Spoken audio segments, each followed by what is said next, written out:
For sure, absolutely. So as Braden mentioned, my name is Daniel Kroll. I'm with the City of Calgary in our Recreation Customer Service Center. I work as a customer service specialist in the athletic park portfolio is my specialty area. So we help lead all of those. And today we're looking to do basically an overview coverage of all of the amenities we book and the different ways that we do the bookings and manage them and work with our customers. So I'm just going to start the presentation here and then we will get going.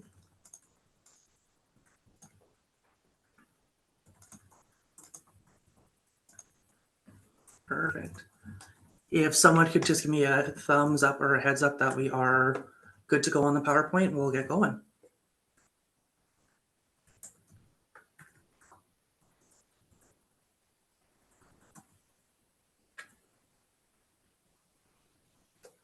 Braden, are we okay still?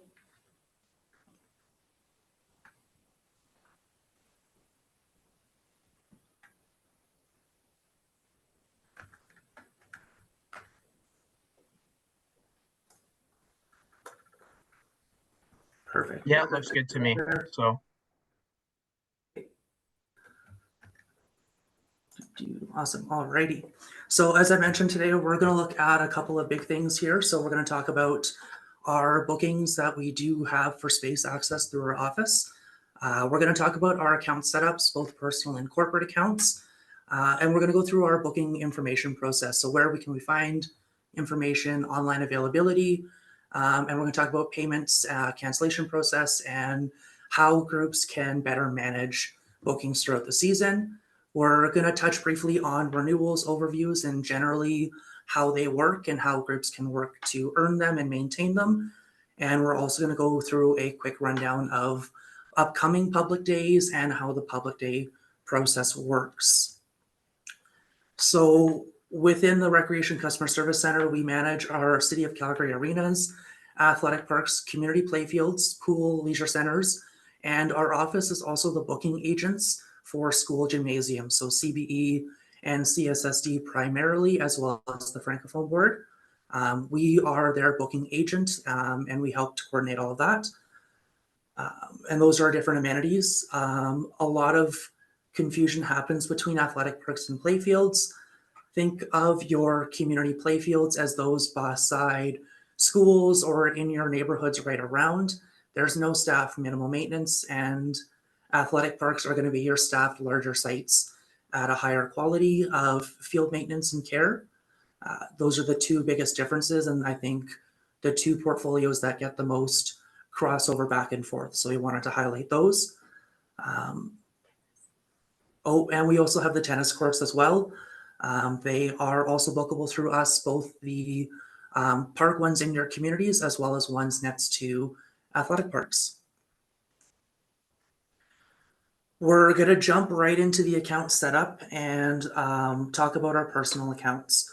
So this is the account where each of individual persons, so I have a personal account, my coworkers do, each of your booking reps is going to have a personal account. It has your home information, so your home address, phone number, and email. This is all about you as an individual. We then create a corporate account, which is a secondary account that's on its own. And we add booking representatives once they're authorized.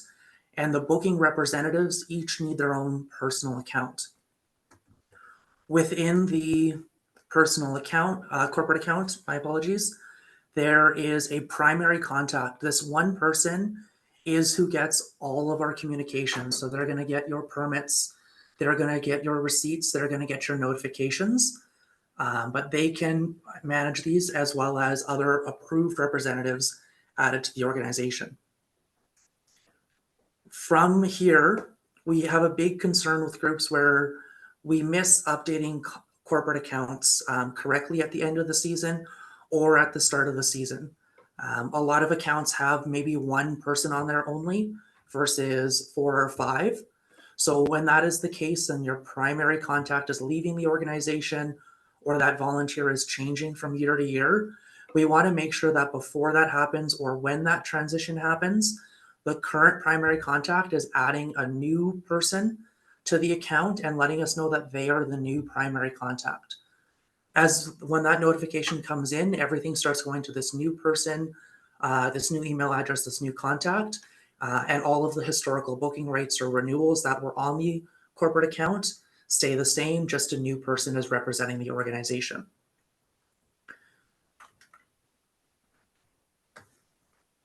Awesome. Let's just see there. So the next piece that we're going to go through is our booking process. It's a bit of a lengthy one, so I've tried to break it down as best as possible. But we really want to make sure we give as much information to the customers at the very start. That's why we have our amazingly detailed websites on Calgary.ca. We look at availability with you guys, and then we have you request bookings. We work through the applications, and once payment is made, we send a booking confirmation over. So we're going to look at each one of these stages independently now. So when we're looking at booking information, there's two primary resources that user groups can go to.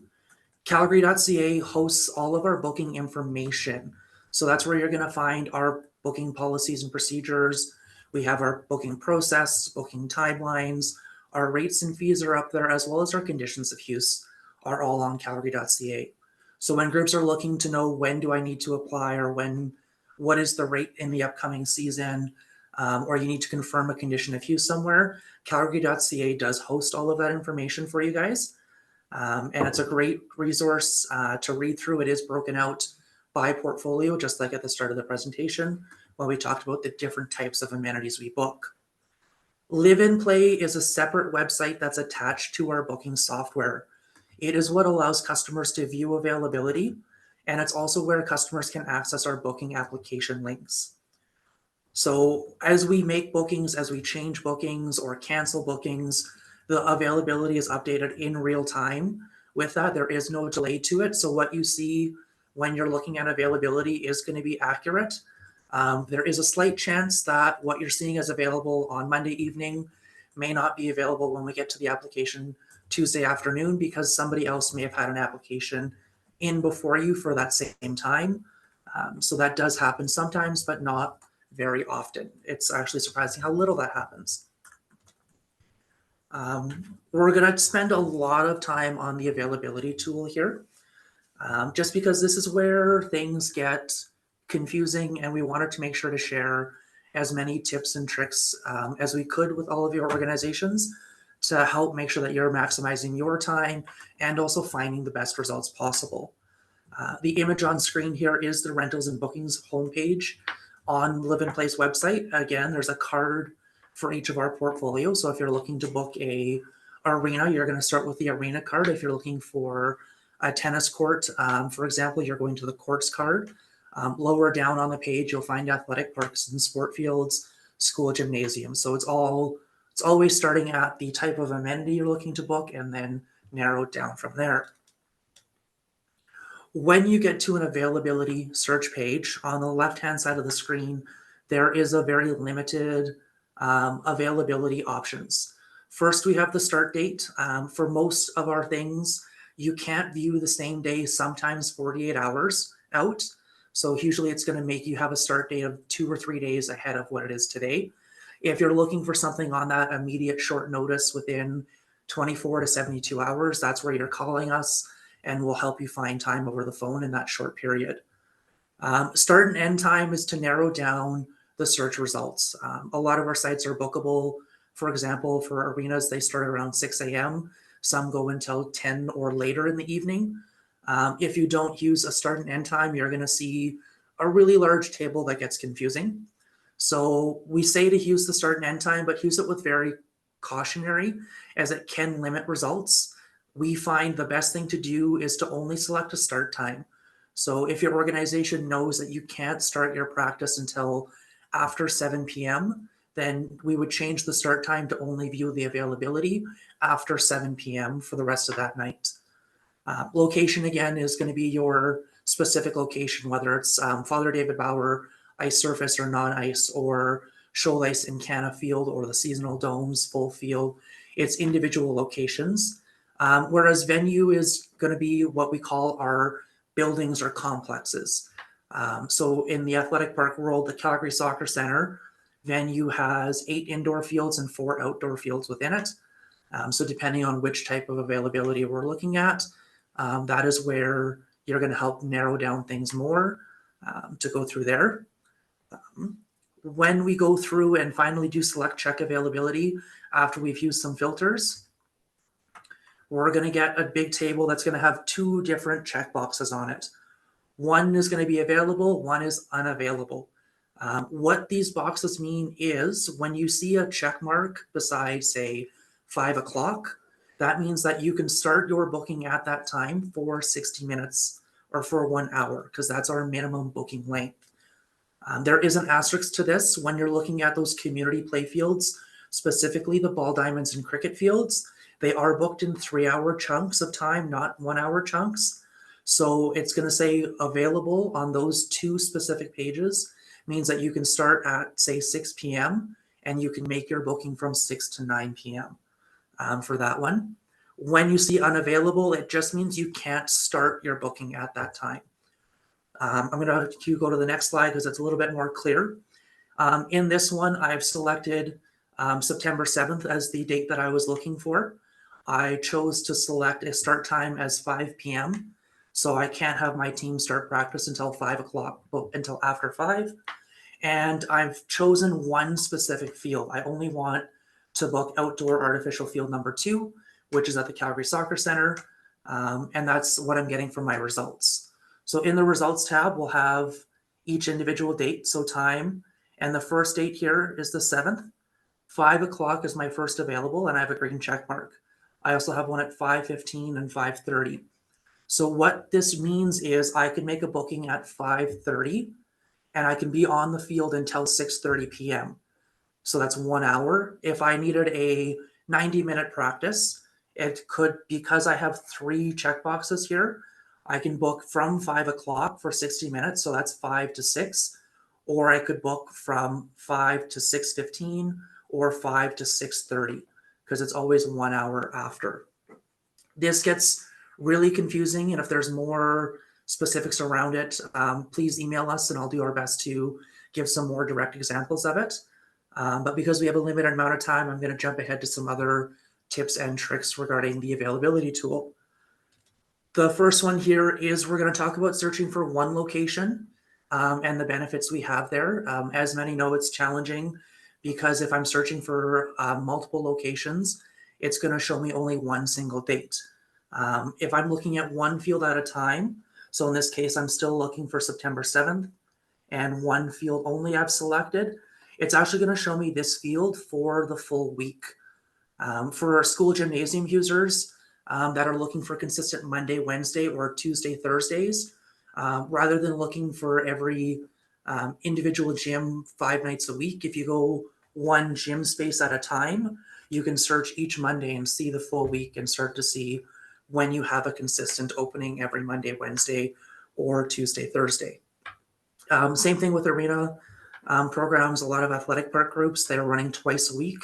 This is a really good way to see that and look kind of field by field, because I know a lot of user groups have a specific or preferred location they like to run most of their programming out of, as it does help for renewals later on, which we'll touch on more. When I start to search for multiple locations, that's when we start to see one day of availability at a time. So in this example here, I've selected all 3 outdoor fields at the soccer center, and I'm only getting it for one date, and the time is still the same, but now instead of a date across the top, I have each location's name. So this is beneficial for, we'll talk about lacrosse groups looking for evaluations at the soccer center in March, for example. A lot of groups try to run 2 fields concurrently through the day. So if you select Annex Alpha and Bravo for one specific day, you can look at both of those fields together to see, oh, I can get 2 fields side by side from 5 o'clock until 6:30. So I'm going to request to book those so I can run 2 fields at the same time rather than one field longer during the day.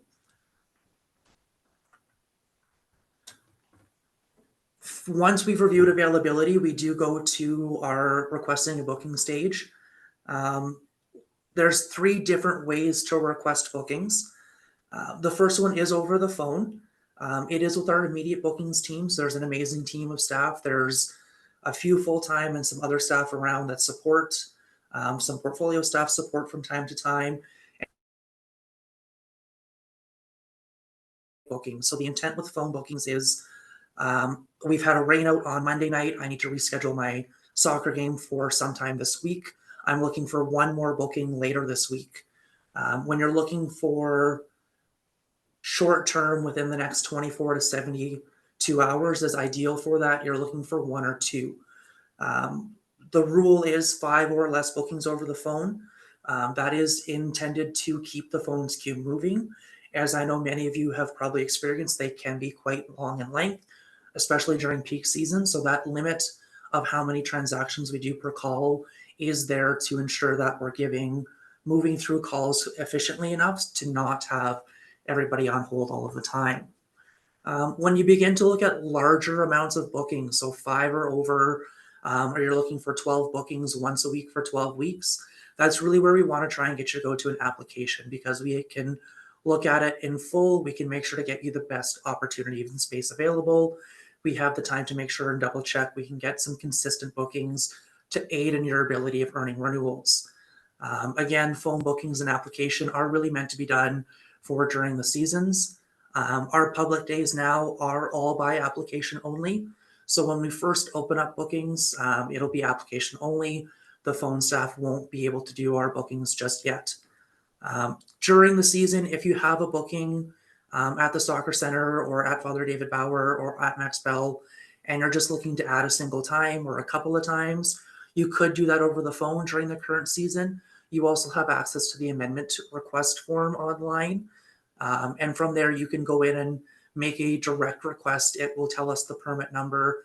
You can tell us the date, the time specifically. It's a very clear and efficient way to get your requests in. And it is processed again in the order received, just like applications.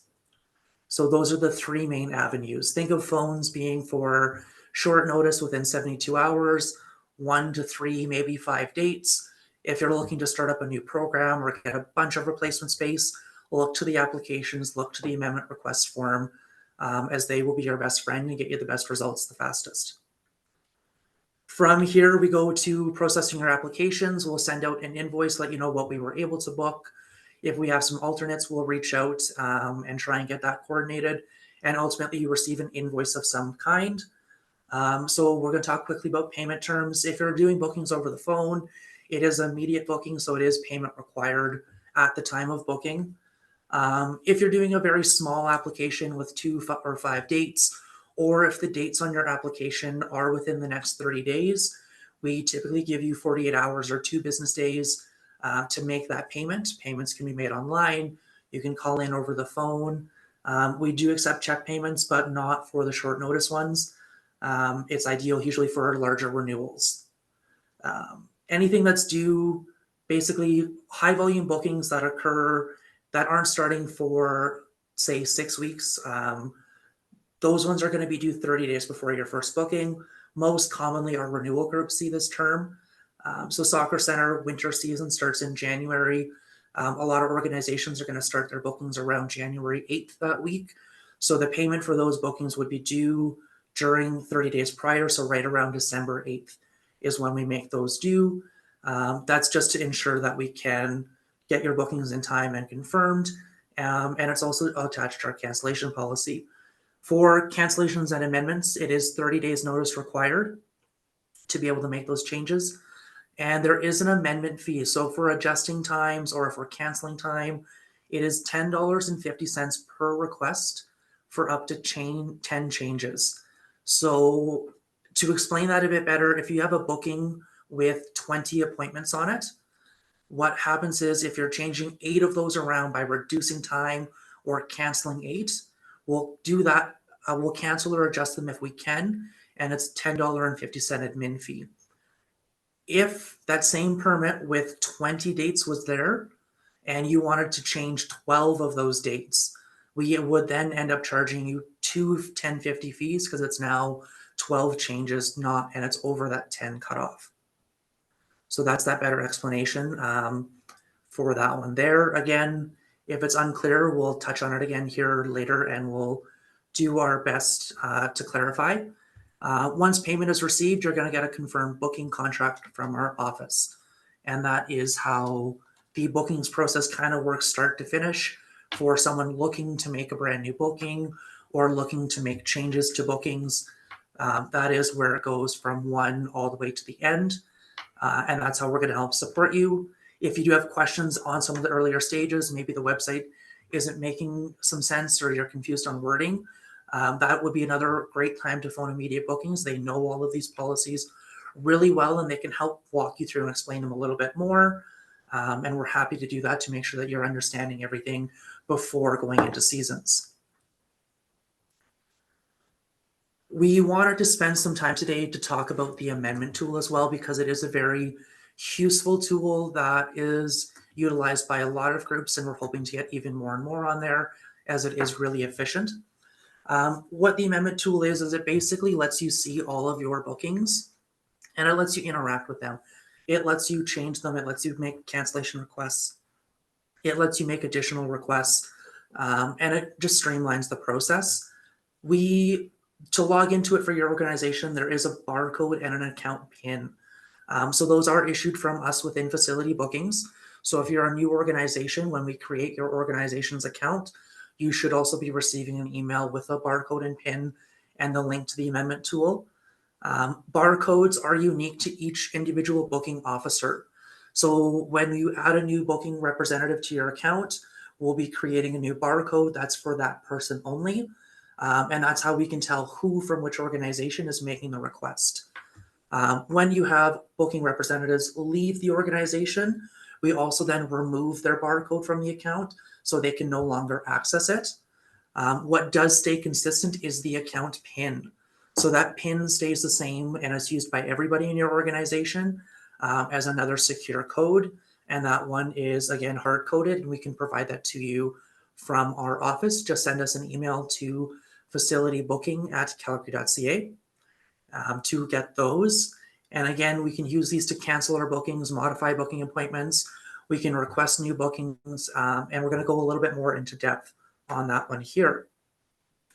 When you log in, this is what the homepage looks like. So there's a couple of big pieces I wanted to draw your attention to. In the top right-hand corner of your screen, there is the logout button. There's also an instructions button. This does have really great step-by-step instructions if you get stuck somewhere in the process or something isn't making sense. Maybe you're having trouble somewhere. It is a great resource to help you keep going. We have some general information, just a reminder on our cancellation policies. So please do ensure you're checking those. Just make sure you're good to go. And then at the bottom, you have a list of all of your permits. So this is from an organization. I've blacked out some of the information so you guys don't know exactly who it is. You can search up a specific permit. Some organizations have 60, 70 permits. Some of your organizations may only have one, so you'll see it only in the list. You have an option to download all permits. This will download in an Excel file format. So some of our large booking users that run sport leagues, they're going to use that because then they'll work their season schedules off of it because we book them by game. Or you can choose to open up a specific permit just by clicking on it. So that'd be just by clicking here. If we were to click on a permit, this is what we go into for a screen. So again, in that top left-hand corner, the logout and instruction button would still be there. But we have a couple more options here. If you don't need an entire permit, maybe your programming has changed, you've moved locations completely, you can request to cancel the full permit right here. Maybe you want to have an Excel file with only this specific permits bookings. You can hit download all bookings on this one and you'll get just this permits bookings. From here though, you can now start to see each of the locations, the start date, the end date, start and end time, and you have a couple options with each booking. To change the time that you're booking, either extend it or reduce it, you hit the edit button, it's going to pop up a window and it's going to ask you that. You'll have these same 4 options and you just change the time and hit submit. Let's say you don't need the specific game anymore, you can delete just that one specific appointment. And again, this is a cancellation or an amendment request with the form. It may look live, but it's not. Our staff do still have to go in and process the request and approve it. If you have some sitting in the queue, there'll be different colors, and that's what this legend down here is for. So it'll help you out on that situation. But that's the quick run through on the amendment tool. I really encourage you guys to get access to it as we start issuing permits in these upcoming seasons. Play around with it, try it out, and go from there. One piece that I did forget to mention here is this nifty little button that is hidden right here. It's underlined. It looks like a web link. Let's say we wanted to add a whole new date to Glenmore softball number 13. That's where we click here and it'll pop up another window. It'll have a calendar. You select the date, you tell us the start time, the end time, and again, you hit submit and it's all good to go. And it'll come into our system. We'll process it in the order that they're received. We're jumping right ahead here to public days. So we do have a couple of upcoming ones. Most notably is Arena does have our public day. It will be tomorrow starting at 8:30 a.m. And that is for winter ice booking, so January through March. That is the first opportunity for new organizations and existing organizations with renewals to come in and request new and additional time. Again, if you want to make note of these dates, I do have to be very clear. These are the dates as they're set as of today. There are lots of things in play here where the dates may shift around and change. Please ensure you continue to watch calgary.ca to make sure that you're reviewing these dates closer to ensure that if it has changed, you're still ongoing. So those are the big pieces there. To talk generally about how public days work, they are all by application only now. And so that is a great piece to make sure they're all processed in the order they're received. It's the most fair way to make sure that everyone's getting equal access and opportunity to the locations and the available time. Applications do have to come in after 8:30 a.m. in the morning. So that is the start time for applications. Applications that are submitted prior to 8:30 a.m. on public day are denied outright, and we do not process them. They will not be processed. You will have to resubmit at or after 8:30 a.m. That's our public days in a gist, how they start out. How do they finish? Well, immediately as the day starts, we start working on them. We start processing and entering bookings.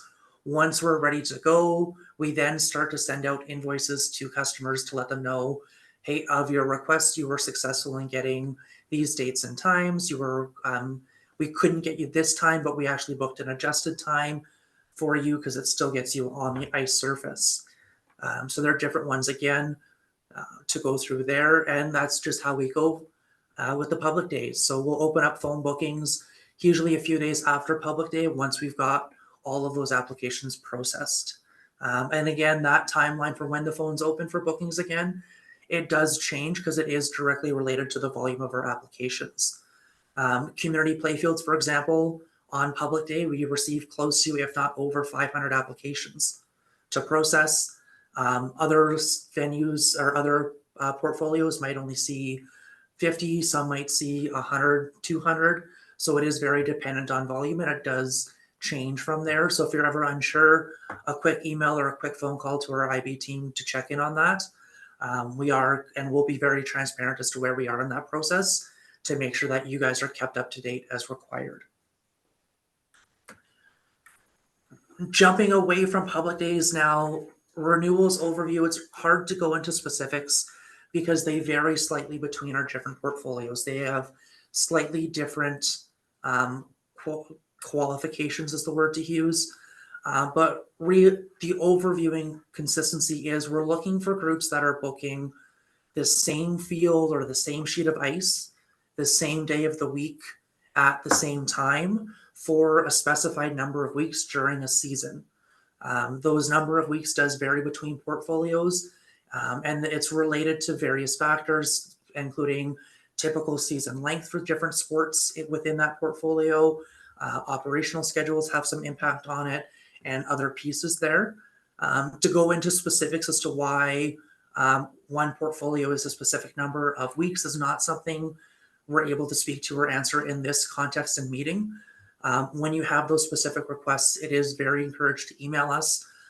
or contact 311 to do a facility or staff feedback regarding the customer service center, because that way those concerns from the citizens and our customers is getting directly to our different managers and teams that have the control on those policies. So they're hearing it directly from you instead of us forwarding concerns. Going through 311 is really the best bet to get those concerns heard. But that is the gist of renewals. One thing that I really, really, really want to highlight that is often missed is if a group qualifies for a renewal, they only have priority access to that renewal time. So none of our renewal groups can come in and get additional dates or times or change the day of week that they are booking or change the field that they are booking. If they're looking to add time, change the day of the week, change the time or field or ice sheet, they have to apply on public day in the same order with everybody else, including the new organizations.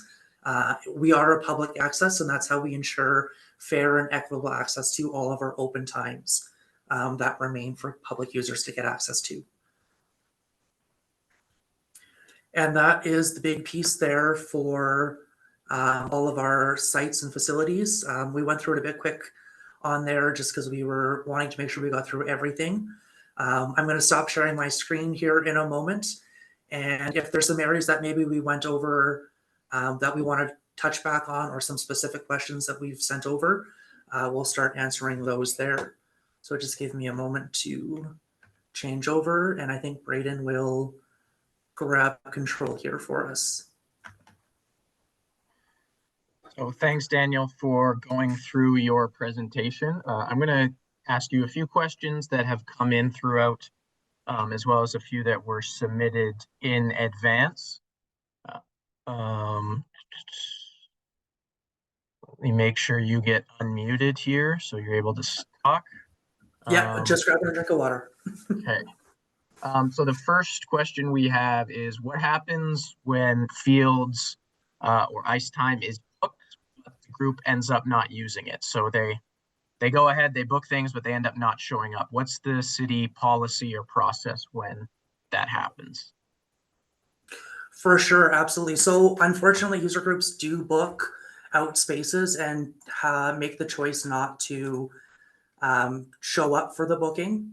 That does unfortunately happen, and we do have a process in place. It's called a UER, or usage exception report. So the staff at our sites will let our office know that this booking went empty, the group didn't show up. It's called a no-show. We do record that on the permit. We change the appointment status to a no-show, and that group loses that time in a future season. So if it's a renewal group, for example, they won't get that time back in the following year. Speaking specifically to athletic perks, it is a 8-week length of minimum duration for renewal groups. If a group is only booking 8 weeks for a renewal and one of those dates they have a no-show, they now actually only have 7 historical times that they actually used. So they're actually also losing that full renewal. So we do have that process in place to make sure that extra time that's been booked up by groups is not being hoarded, and it is being returned to inventory for other user groups to book. We do recognize it happens a bit, and it has been very closely monitored this season, and we've done a really good job of tracking it across all of our different amenities to see some positive change in the available times. Okay. Do any city facilities prioritize competitive sport or competitive clubs over just recreational users?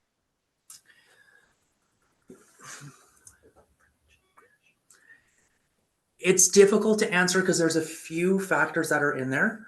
One of the things that will take a priority over public access or a renewal is going to be large scale events. So think about provincial competitions or national competitions. We have a track and field national event coming to Calgary next August.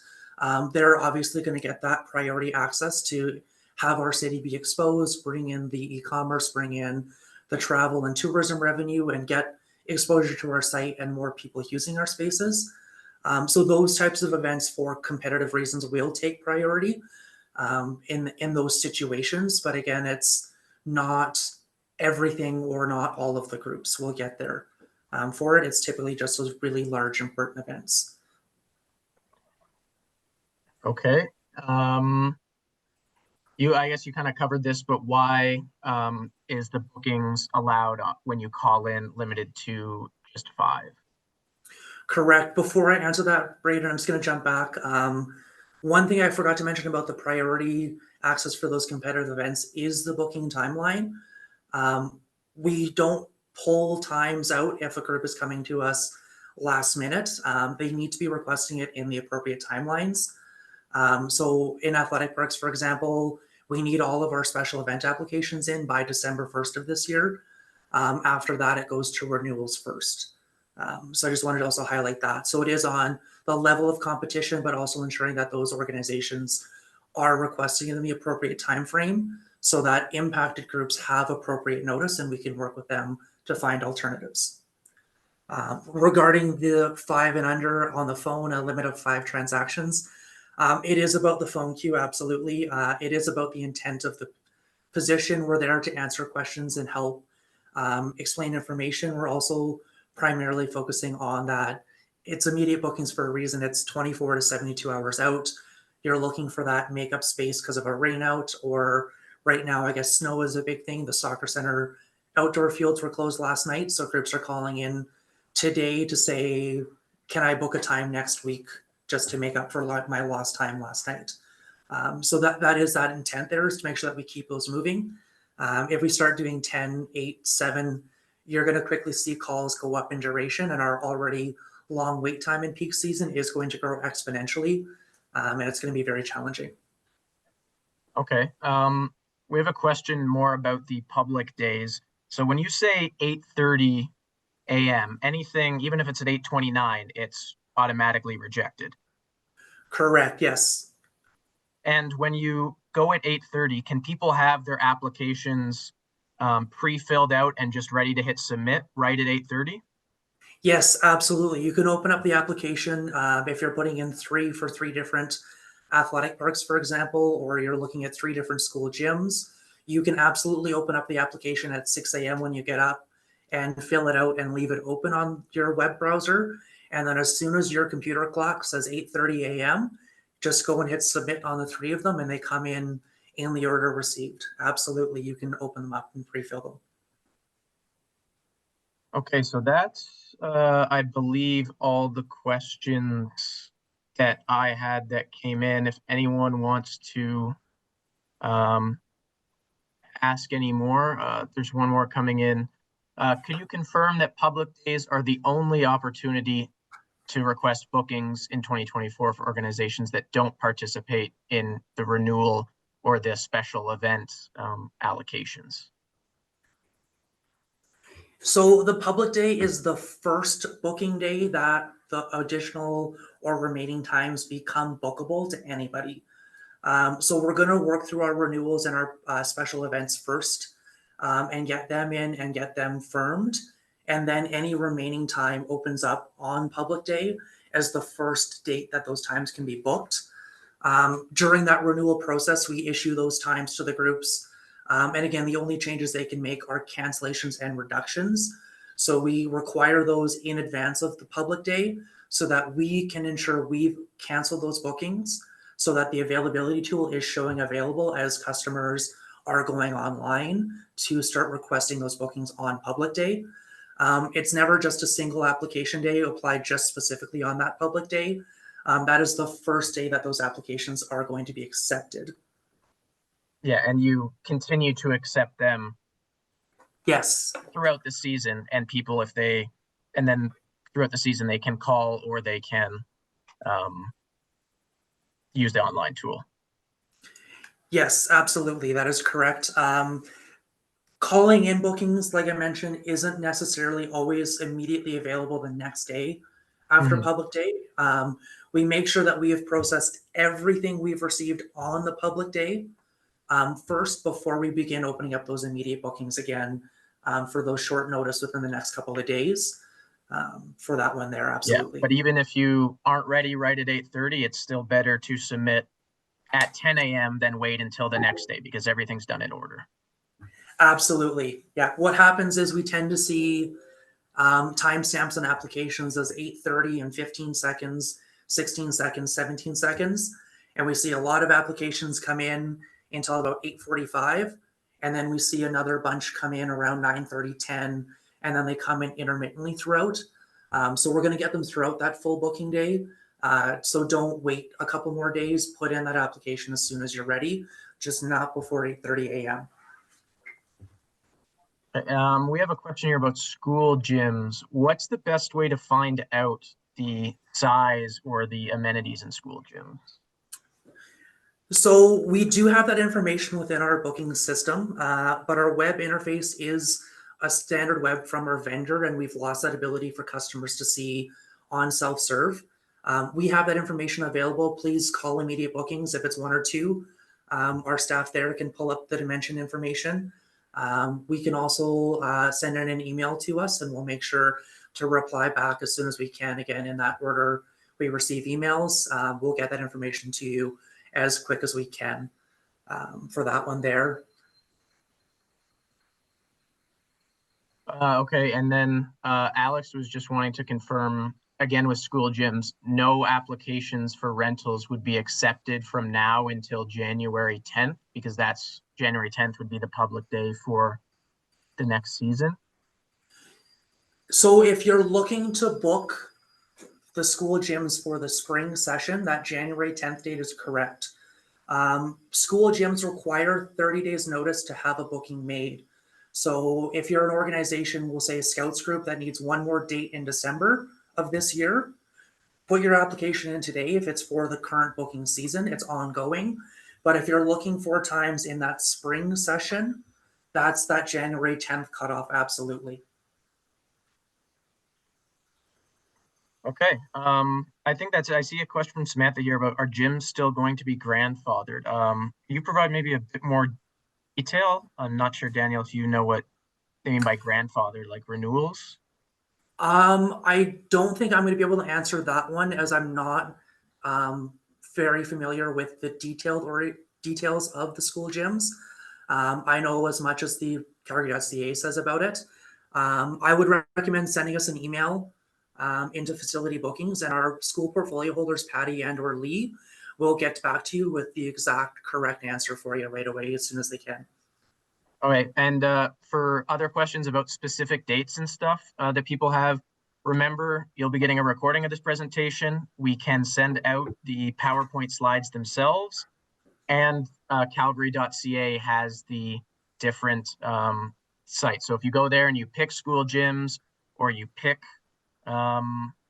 arenas, there's a list of dates dependent on your facility type on Calgary.ca. So if you're looking for specifics there, I just pulled up the school one here. So there's a deadlines for the first day of fall season, a deadline for amendments, the public day for next year. It's laid out there date by date. So you guys can go to specific facilities you're actually interested in to go through the exact dates moving forward. I think that's it for questions. Let's see. What would be the best contact for equipment available at each location? Probably going through each location individually or 311. It depends on the amenity type. So if it's a City of Calgary operated facility, like one of our arenas or athletic parks, start with immediate bookings. We have a lot of that information, like which sizes of soccer nets or lacrosse goals are available at different sites. We do have that, and we're collecting more of it and getting it updated. If it's related to school gyms, that's a little bit more tricky. I would say email us as an initial point of contact. We know some of it, but often with school gym rentals, if you're looking for volleyball standards or badminton standards, they require what's called a principal's approval. So a group has to request the booking and also go to the principal and get a signed authorization to access that equipment from the school. That's what I know of the process, the exact step-by-steps and where to get the principal approval form, etc. I don't have the correct answers to, and I don't want to stray any further or mislead anybody. So to get all of those specifics, give us a call. We'll help guide you or send us an email and we'll help guide you that way as well. Yeah, and I see, Sandra, you have a question here about modifying the 30 days policy if you want to change bookings. I think that's the kind of thing Daniel is saying to go through 311 to mention, because they process the bookings here and they set the days, but as a citizen, if you're trying to provide feedback, 311 would be the way to do it about certain policies. Yeah, absolutely. And do it as a staff or facility feedback regarding the customer service center, because that way it does go to the managers above us in this office who help and control some of those policies. Please send it that way and they will see it and they'll hopefully respond right away for you. Okay. Thank you everyone for taking the time to join us today. Like I said, we will get the recordings and PowerPoints out hopefully by end of day, but tech issues, the fact got to get the recording uploaded onto YouTube and probably send a private link to everyone. So hopefully that'll happen today, but if not, later this week. Thank you everyone for joining. We're also, along with the link, we'll be sending out a feedback survey. So you're welcome to provide any additional questions in there. Let us know if you enjoyed it or things we can improve on, and future topics for webinars as well. Thanks everyone. Have a nice day. Awesome. Thank you guys.